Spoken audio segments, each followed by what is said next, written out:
আরজিকর কাণ্ডে 1 মাস অতিক্রান্ত হলেও এখনো বিচার অধরা। এরই মাঝে রাজ্যে আরজিকরের মহিলা ডাক্তারের ধর্ষণ ও হত্যার পর ঘটে গেছে 16টি ধর্ষণ বলে জানিয়েছেন হিন্দু জাগরণ মঞ্চের উত্তরবঙ্গ প্রান্ত সংযোজক সৌমিত্র দে।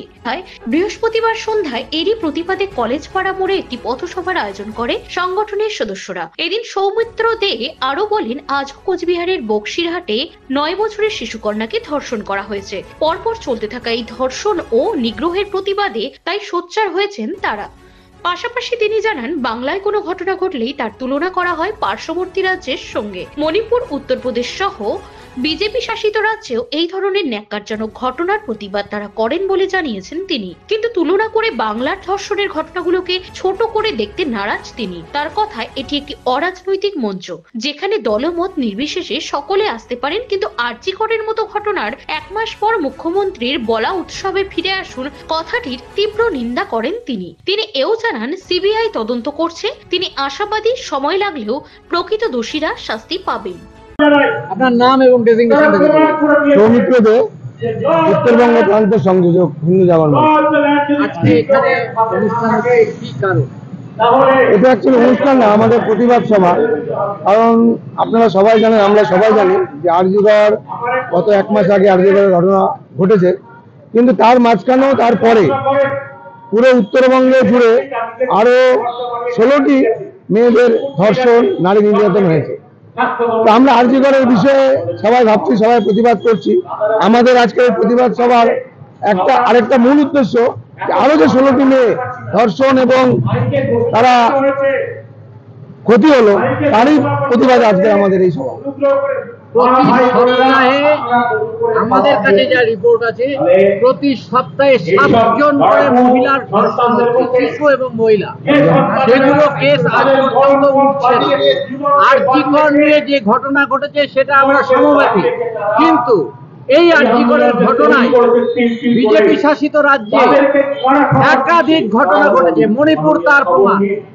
কি বলবেন এই ব্যাপারে? একটাই যে আমরা এখানে এটা যখনই কোনো ঘটনা ঘটে, শুধু ধর্ষণ বলে না, যখনই বাংলায় কোনো ঘটনা ঘটে আমরা পার্শ্ববর্তী রাজ্য থেকে চোখ দেখাই।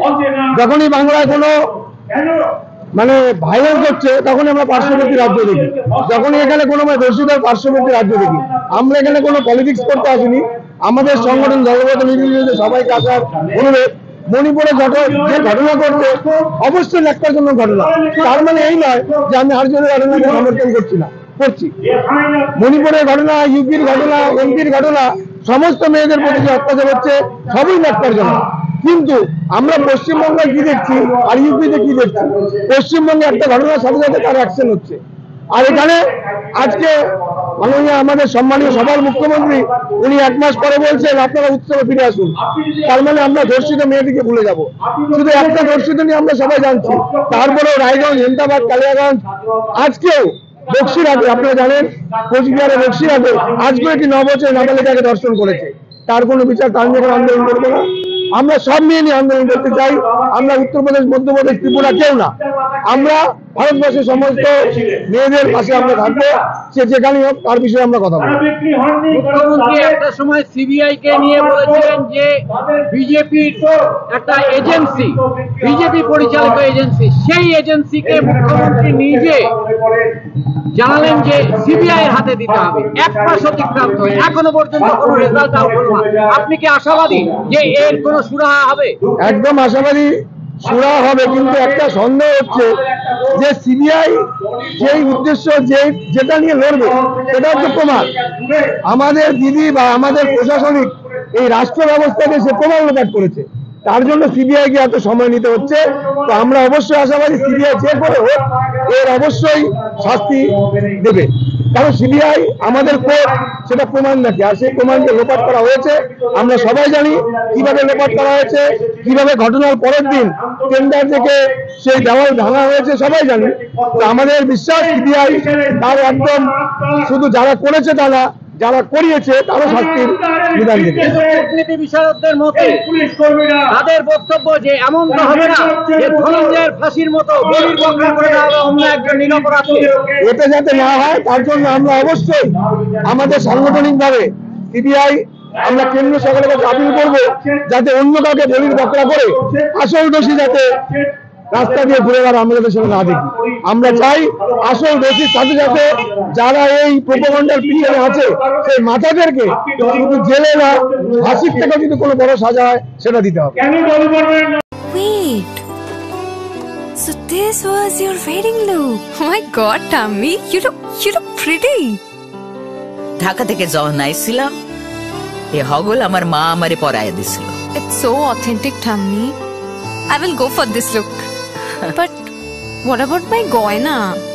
সাদা রঙের রুমালটিতে গোলাপি রঙের কাজ, সব মিলিয়ে দারুণ হবে নতুন কনের সাজ।